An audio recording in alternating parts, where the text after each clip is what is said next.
हूँ गणेश गोपाल गौतम और आप देख रहे हो ऑनलाइन हिंदी क्लासेस।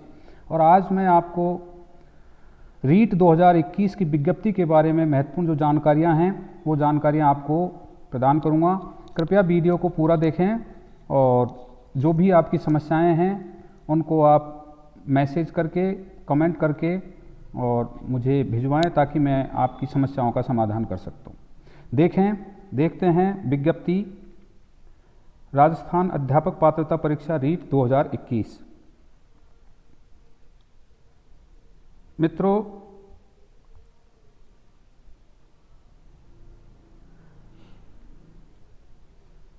विज्ञप्ति जब हम फॉर्म भरते हैं तो उसमें विज्ञप्ति संख्या पूछी जाती है, जिसमें हमको लिखना है विज्ञप्ति संख्या है आपकी विज्ञप्ति संख्या 01/2021।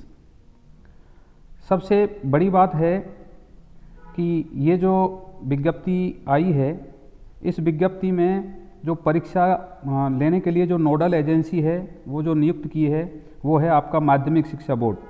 परीक्षा की जो तिथि है वो 25 अप्रैल 2021 रविवार को निर्धारित की गई है। और परीक्षा का जो कार्यक्रम है वो कार्यक्रम भी हम देख लेते हैं। दिनांक 11/1/2021 से सबसे पहला जो आता है आपका ऑनलाइन आवेदन पत्र भरने की तिथि, ये रहेगी आपकी 11/1/2021 से 8/2/2021 रात्रि 12 बजे तक। चालान को निर्धारित बैंक की शाखा में शुल्क में जो जमा करवाने की जो तिथि है 11/1/2021 से 4/2/2021 तक। प्रवेश पत्र जो डाउनलोड होंगे वो 14 अप्रैल 2021 से आपको मिलना शुरू हो जाएंगे। परीक्षा की तिथि होगी 25/4/2021 रविवार। और परीक्षा का जो स्तर है उसका समय अलग अलग है। 6 से 8 यानी कि लेवल 2 की जो परीक्षा होगी 10 बजे से 12:30 बजे तक, और लेवल 1 से 5 तक की जो परीक्षा होगी वो 2:30 बजे से 5 बजे तक का होगा। अब हम बात करते हैं इसकी जो सामान्य विशेष जानकारियां हैं उनके बारे में हम चर्चा कर लेते हैं। ऑनलाइन आवेदन प्रक्रिया किस तरीके से होगी।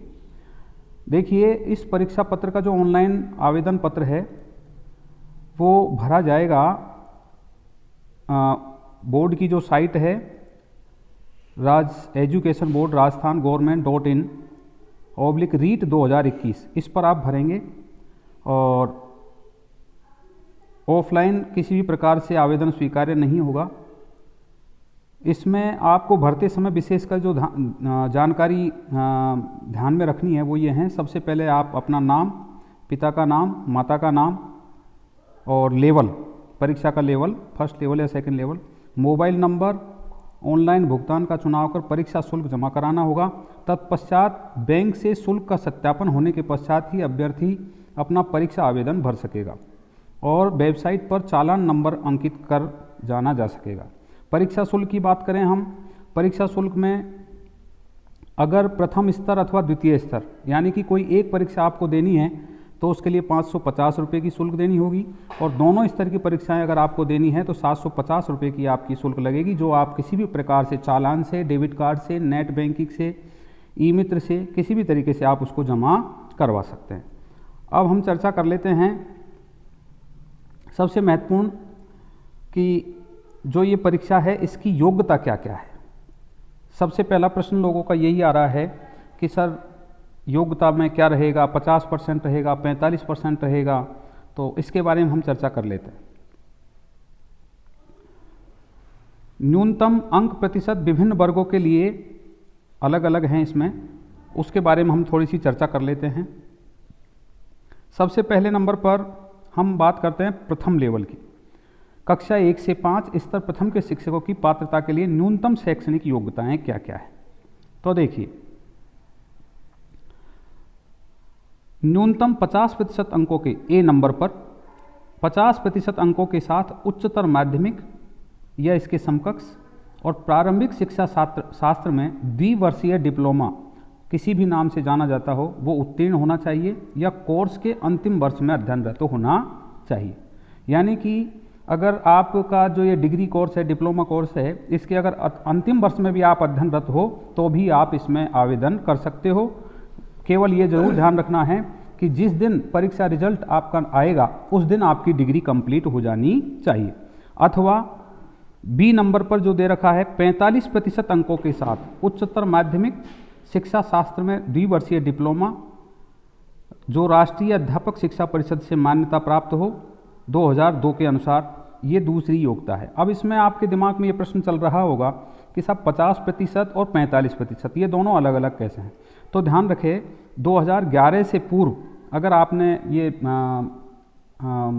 एग्ज़ाम दी है और उसमें आपके 45% है तो आप आवेदन करने के योग्य हो। तीसरे नंबर पर सी की हम चर्चा करें, इसमें 50% अंकों के साथ उच्चतर माध्यमिक और 4 वर्षीय प्रारंभिक शिक्षा शास्त्र में डिप्लोमा BLED अगर ये कोर्स है इसके अंतिम वर्ष में भी आप अध्ययनरत हो तो भी आप आवेदन कर सकते हो। डी नंबर में 50% अंकों के साथ वही उच्चतर माध्यमिक और शिक्षा शास्त्र में द्विवर्षीय डिप्लोमा, इस कोर्स के अंतिम वर्ष में आप अगर अध्ययनरत हो तो भी आप आवेदन कर सकते हो। अब चर्चा करते हैं हम ई बिंदु में स्नातक एवं प्रारंभिक शिक्षा में द्विवर्षीय डिप्लोमा चाहे जिस भी नाम से जाना जाता हो अगर ये उत्तीर्ण है तो आप इसमें आवेदन कर सकते हो। अब इसकी थोड़ी सी हम स्पष्टीकरण समझ लेते हैं। स्पष्टीकरण में उपरोक्त शैक्षिक प्रशैक्षिक जो योग्यताएं हैं उनमें ABCDE ये सामान्य शिक्षक तथा बिंदु D विशेष शिक्षक पद के लिए हैं। अब हम चर्चा करते हैं 6 से 8 द्वितीय लेवल के लिए। द्वितीय लेवल की जो पात्रता है इस पात्रता के लिए हम न्यूनतम जो शैक्षिक योग्यता हैं वो हैं स्नातक, प्रारंभिक शिक्षा में द्विवर्षीय डिप्लोमा जिस नाम से भी जाना जाता हो वो उत्तीर्ण होना चाहिए। बी बिंदु में है 50% अंकों के साथ स्नातक या स्नातकोत्तर। ध्यान रखें अगर स्नातक में किसी की 50% नहीं है तो अगर MA किया हुआ है और MA में उसकी 50% है या B.Ed उत्तीर्ण या B.Ed कोर्स के अंतिम वर्ष में अध्ययनरत है तो वो इसमें आवेदन कर सकता है। ये बाध्यता नहीं रहेगी कि स्नातक में 50 ही है, अगर स्नातकोत्तर में MA में उसकी 50 है तो भी वह आवेदन कर सकता है। सी बिंदु पर हम चर्चा करते हैं 45% अंकों के साथ स्नातक एवं शिक्षा शास्त्र में 1 वर्षीय डिप्लोमा यानी कि B.Ed उत्तीर्ण हो जो इस संबंध पर समय पर जारी राष्ट्रीय अध्यापक शिक्षा परिषद विनिमय के अनुसार प्राप्त किया गया हो। डी बिंदु कहता है आपका कि न्यूनतम 50% अंकों के साथ उच्चतर माध्यमिक एवं 4 वर्षीय प्रारंभिक शिक्षा शास्त्र में यानी कि जिसको हम BLED बोलते हैं अगर इसके अंतिम वर्ष में भी है तो भी आप इसमें आवेदन कर सकते हैं। चर्चा करते हैं हम ई बिंदु की। ई बिंदु में 50% अंकों के साथ 12वीं कक्षा उत्तीर्ण होना चाहिए, 4 वर्ष का BA BSc एड या BA एड या BSc एड में उत्तीर्ण या कोर्स के अंतिम वर्ष में अध्ययनरत हो। एफ न्यूनतम 50% अंकों के साथ स्नातक या स्नातकोत्तर, 1 वर्षीय B.Ed जिसको हम विशेष शिक्षा बोलते हैं वो उत्तीर्ण हो या B.Ed विशेष शिक्षा कोर्स के अंतिम वर्ष में अध्ययनरत हो तो भी वह आवेदन कर सकता है। कहने का मतलब है 50% अंक होने चाहिए BA में और B.Ed या DLED या BLED इसमें अगर आप अंतिम वर्ष में हो तो भी आप आवेदन कर सकते हो। अब हम समझते हैं ये 50 और 45% का जो लफड़ा है इसका क्या है स्पष्टीकरण इसका स्पष्टीकरण हम देख लेते हैं। राष्ट्रीय अध्यापक शिक्षा परिषद की अधिसूचना 0/12/2019 दिनांक 13 नवंबर 2019 द्वारा किए गए संशोधन कम से कम 50% अंकों सहित स्नातक या स्नातकोत्तर तथा B.Ed में अग्रांकित परंतु जोड़ा गया है, लेकिन उसमें एक शर्त रख दी है।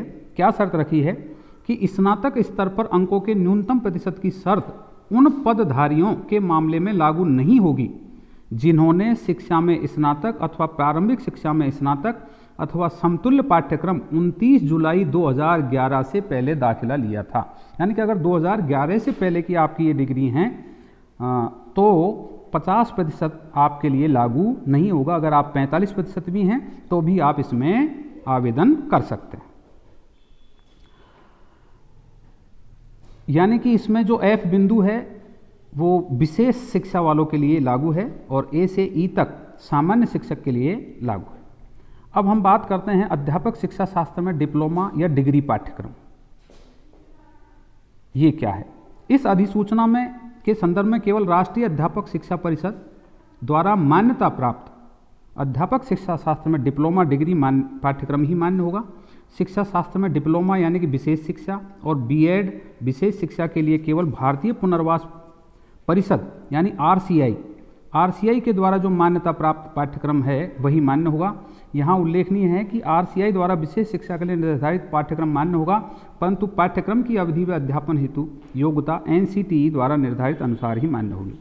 विशेष अनिवार्य प्रशिक्षण, जिन्होंने वह व्यक्ति जिसने डीएड यानी विशेष शिक्षा अथवा बीएड विशेष शिक्षा उत्तीर्ण की हो, तो नियुक्ति के बाद प्रारंभिक शिक्षा में राष्ट्रीय अध्यापक शिक्षा परिषद द्वारा प्रदत्त 6 महीने का विशेष प्रशिक्षण प्राप्त करना अनिवार्य होगा, आवश्यक होगा। किसी भी सी बिंदु की बात करते हैं, किसी भी शिक्षक प्रशिक्षण पाठ्यक्रमों में अध्ययनरत व्यक्तियों के संबंध में स्पष्टीकरण।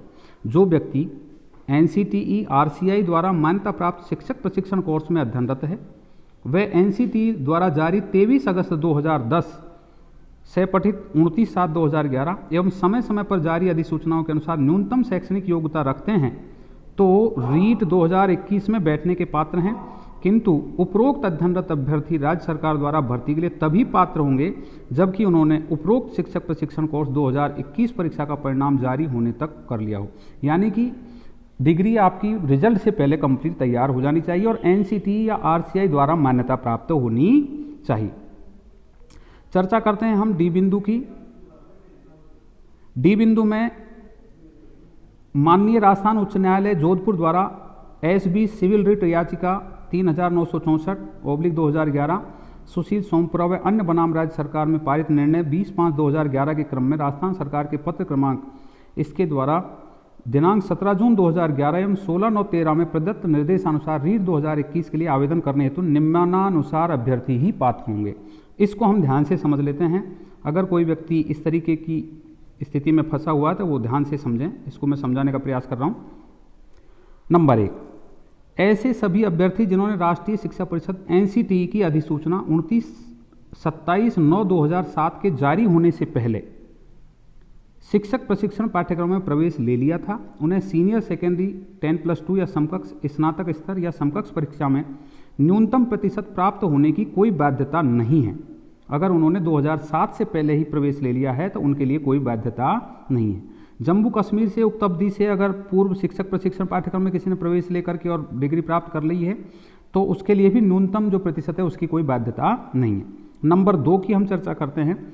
ऐसे सभी अभ्यर्थी जिन्होंने राष्ट्रीय अध्यापक शिक्षा परिषद एनसीटीई की अधिसूचना 27/9/2007 के जारी होने के बाद तथा राष्ट्रीय अध्यापक शिक्षा परिषद एनसीटीई की अधिसूचना 31/8/2009 जारी होने के बीच की अवधि में शिक्षक प्रशिक्षण पाठ्यक्रम में प्रवेश लिया है तो उनके लिए सीनियर सेकेंडरी समकक्ष स्नातक स्तर समकक्ष कोर्स जम्मू एवं कश्मीर से उक्त अवधि में शिक्षक प्रशिक्षण पाठ्यक्रम में प्रवेश लेने वाले अभ्यर्थियों के लिए न्यूनतम 45% प्राप्त होने की अनिवार्यता उक्तानुसार ही होगी। इसके समकक्ष परीक्षा में न्यूनतम 45% प्राप्तांक होने की बाध्यता लागू होगी, यानी कि 45% होने चाहिए जो 2007 से पहले के हैं। नंबर 3, ऐसे सभी अभ्यर्थी जिन्होंने राष्ट्रीय अध्यापक शिक्षा परिषद एनसीटीई की अधिसूचना 31/8/2009 जारी होने के बाद शिक्षक प्रशिक्षण पाठ्यक्रम में प्रवेश लिया है उनके लिए सीनियर सेकेंडरी समकक्ष स्नातक स्तर या समकक्ष परीक्षा में न्यूनतम 50% प्राप्तांक की बाध्यता आवश्यक होगी। यानी कि 2009 के बाद जिन्होंने प्रशिक्षण पाठ्यक्रम जो शिक्षक प्रशिक्षण पाठ्यक्रम उसमें अगर प्रवेश लिया है तो उनके लिए 50% होने की बाध्यता होगी। जम्मू एवं कश्मीर से उक्त तिथि के बाद शिक्षक प्रशिक्षण पाठ्यक्रम में प्रवेश लेने वाले अभ्यर्थियों के लिए न्यूनतम 50% प्राप्तांक की अनिवार्यता उक्तानुसार लागू होगी। अब हम चर्चा करते हैं इसमें नोट की। अनुसूचित जाति, अनुसूचित जनजाति, पिछड़ा वर्ग, एमबीसी, ईडब्ल्यूएस, विशेष योग्यजन, विधवा, तलाकशुदा महिला अभ्यर्थियों को निर्धारित शैक्षणिक योग्यता के अर्हक अंकों में 5% की छूट दी जाएगी। एनसीटीई की अधिसूचना 29 जुलाई 2011 के अनुसार भाषा अध्यापक, सामाजिक अध्ययन, गणित, विज्ञान के अध्यापकों के संबंध में इस अधिसूचना में निर्धारित न्यूनतम योग्यता मापदंड लागू होंगे। ये तो था आपका जो विज्ञप्ति की व्याख्या है वो व्याख्या। अब हम चर्चा करते हैं इसके सामान्य जो सिलेबस है, सामान्य जो पाठ्यक्रम है, क्या क्या आएगा, कितने अंकों का आएगा, इसकी भी चर्चा कर लेते हैं। प्रथम स्तर लेवल 1 1 से 5वीं तक का अधिकतम अंक 150 होंगे और समय 2.5 घंटा होगा। प्रथम खंड बाल विकास एवं शिक्षण विधियों का 30 प्रश्न बहुविकल्पीय प्रश्न होंगे और 30 अंक के होंगे। खंड ब में, खंड सेकंड में भाषा फर्स्ट आएगी, जिसमें आप कोई सी भी एक भाषा का चयन कर सकते हो। उसमें भी 30 प्रश्न आएंगे बहुविकल्पीय और 30 अंक का होगा। खंड थर्ड में भाषा सेकंड होगी, इसमें भी कोई एक भाषा लेनी है, बशर्ते वो भाषा फर्स्ट में नहीं हो आपके पास, उसके अलावा सेकंड में कोई एक भाषा आपको चूज करनी है। इसमें भी 30 बहुविकल्पीय प्रश्न आएंगे और 30 अंक का होगा। अब चर्चा करते हैं हम खंड 4 की। खंड 4 में गणित के होंगे 30 प्रश्न और 30 अंक के होंगे। पर्यावरण अध्ययन, इसके भी 30 प्रश्न आएंगे बहुविकल्पीय और ये भी आपका 30 अंक होगा। यानी कि टोटल मिलाकर के आपके 150 प्रश्न होंगे और 150 अंक के होंगे। ये तो था फर्स्ट लेवल का। अब हम बात करते हैं इसके जो प्रश्नों का जो स्तर है वो स्तर क्या रहेगा। प्रश्नों का स्तर ध्यान से सुने अभ्यर्थी कि बाल विकास एवं शिक्षण विधियाँ 6 से 11 वर्ष तक के आयु के जो बच्चे हैं उनके पठन पाठन के स्तर से संबंधित शैक्षिक मनोविज्ञान, विद्यार्थियों के विविध मानसिक स्तर, उनकी आवश्यकता, अंतःक्रिया, अच्छे शिक्षण के गुण, विशेषता आदि के बारे में समझने परखने वाले प्रश्न पूछे जाएंगे। भाषा फर्स्ट में अंकित भाषा से संबंधित निपुणता की जांच हेतु प्रश्न पूछे जाएंगे, जिसे उस आवेदन पत्र में दर्शा है। भाषा सेकंड में भी सामान्य समझ, संप्रेषण और उसकी बोधन क्षमता की परख हेतु प्रश्न पूछे जाएंगे। गणित तथा पर्यावरण अध्ययन विषय के जो प्रश्न पत्र है उसमें संकल्पना, समस्या निवारण, समस्या क्षमता, विषय के अध्यापन कौशल से संबंधित पूछे जाएंगे। और बहुविकल्पीय प्रश्नों का मापदंड जो होगा वो 1 से 5 तक के राज्य सरकार द्वारा निर्धारित शिक्षण सत्र 2019-20 के पाठ्यक्रम के आधार पर होगा, लेकिन उसका कठिनाई स्तर सेकेंडरी स्तर तक। कहने का मतलब है कि जो 2019-20 में जो पाठ्यक्रम चलता था उस पाठ्यक्रम के अंदर से ही प्रश्न पूछे जाएंगे जो 1 से 5 तक राज्य सरकार के निर्धारित शिक्षण सत्र है उसमें हैं, और उनका जो कठिनाई उनसे मिलता जुलता उनका जो लेवल होगा वो 10वीं तक का कठिनाई स्तर होगा। यानी कि 1 से लेकर 10वीं तक की आप बुक्स अगर अच्छे से पढ़ लें तो 100% मैं कह सकता हूँ कि आप इसमें सिलेक्शन प्राप्त करके जाएंगे, सफलता 100% आपको मिलेगी। प्रश्न पत्र की जो भाषा है उसका जो माध्यम होगा वो भाषा विषयों को छोड़कर हिंदी एवं अंग्रेजी द्विभाषीय होगा, किसी भी भाषा में आप उत्तर दे सकते हैं। अब हम चर्चा करते हैं द्वितीय लेवल की। जो सेकंड लेवल है उस सेकंड लेवल का क्या सिलेबस रहेगा। द्वितीय स्तर 6 से 8, इसमें भी वही 150 अंक होंगे, 2.5 घंटे का समय होगा। खंड ब बाल विकास और शिक्षण विधि, इसमें 30 प्रश्न होंगे जो ऑब्जेक्टिव टाइप होंगे, 30 अंक होंगे उसके, एक प्रश्न 1 अंक का। खंड सेकंड, इसमें एक भाषा चुननी है आपको, भाषा फर्स्ट, उसके भी 30 प्रश्न होंगे और 30 अंक होंगे। खंड जो थर्ड है उसमें सेकंड भाषा का चुनाव आपको करना है, वो लेनी है जो फर्स्ट भाषा के अलावा हो, इसमें भी 30 प्रश्न होंगे, 30 अंक के होंगे। खंड फोर्थ है गणित और विज्ञान के जो शिक्षक हैं उनके लिए 60 अंक पूछे जाएंगे। सामाजिक अध्ययन के जो शिक्षक हैं उनके लिए भी वही 60 अंक के 60 प्रश्न पूछे जाएंगे, और अन्य विषय के जो शिक्षक हैं उनके लिए भी 60 बहुविकल्पात्मक प्रश्न होंगे, 60 अंक के होंगे। इस प्रकार से कुल मिलाकर के ये हो जाते हैं आपके 150 अंक और 150 प्रश्न। अब इनका जो कठिनाई स्तर है वो कठिनाई स्तर क्या होगा। बाल विकास एवं शिक्षण विधियों से संबंधित जो कठिनाई स्तर है वो रहेगा आपका 11 से 14 वर्ष की आयु तक के जो बच्चे हैं उनके पठन पाठन में जो समस्याएं आती है उनका जो शैक्षणिक स्तर है वो उस स्तर तक की मनोविज्ञान, मानसिक स्तर, उनकी आवश्यकता, उनकी अंतःक्रिया ये पूछी जाएंगी। भाषा फर्स्ट, इसमें वही 11 से 14 वर्ष तक की आयु तक के जो बालक जिस कक्षा में पढ़ते हैं वहाँ तक उनसे संबंधित निपुणता की जांच के प्रश्न पूछे जाएंगे। भाषा सेकंड में भी वही स्थिति रहेगी। गणित एवं विज्ञान और सामाजिक अध्ययन का जो विषय है इनके प्रश्न पत्रों में संकल्पना, समस्या निवारण क्षमता तथा विषय के अध्यापन कौशल से संबंधित पूछे जाएंगे। कक्षा 6 से 8 तक के गणित एवं विज्ञान विषय में समान अनुपात में 60 प्रश्न, 30 प्रश्न गणित के और 30 प्रश्न विज्ञान के। सामाजिक अध्ययन विषय में 60 प्रश्न उक्त विषय के पाठ्यक्रमानुसार पूछे जाएंगे। अब हम चर्चा करते हैं कि ये इनका जो पाठ्यक्रम है वो कौन से वर्ष से निर्धारित होगा। ये महत्वपूर्ण है, ध्यान रखें आप। जो 2019-20 का पाठ्यक्रम है उसमें 6 से 8 तक की जो SST चल रही है सामाजिक विज्ञान, उनको आप ज़्यादा से ज़्यादा पढ़ें। उनमें से ही ये लगभग 80% प्रश्न उनमें से ही पूछे जाएंगे, जबकि उनका कठिनाई स्तर सीनियर सेकेंडरी लेवल तक का होगा। तो अगर आप चाहें तो 8 तक तो पढ़ेंगे, 9, 10, 11, 12 को भी अगर आप देख लें तो बहुत अच्छा रहेगा आपके लिए। और इसके अलावा कोई भी गाइड आपको पढ़ने की कोई आवश्यकता नहीं है। पेपर की जो भाषा होगी, माध्यम होगा, वो 2 माध्यम होंगे, हिंदी और अंग्रेजी।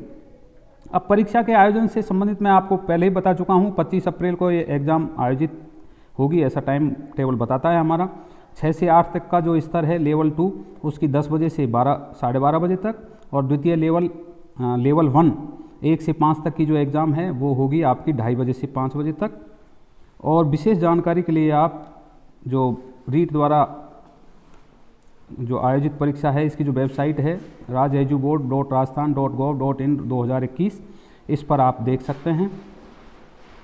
धन्यवाद।